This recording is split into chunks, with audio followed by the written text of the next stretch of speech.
$15. A little on the pricey side.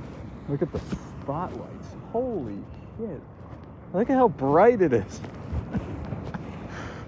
I feel like I'm standing in the middle of a baseball stadium.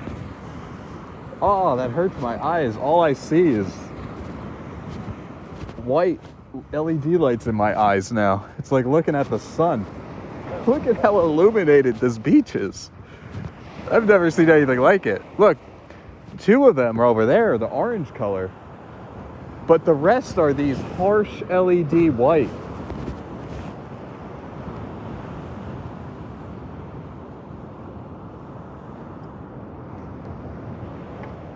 Yeah, well, usually that's not the case. Usually that's not what it is. Bye.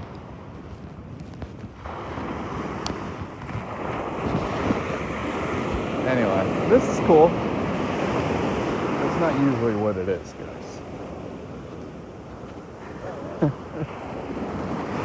Usually it's an undercover police officer standing in the 7-Eleven pretending like he's looking at all the wine bottles when I've been seeing him every 7-Eleven I go into for hours. They couldn't be more obvious.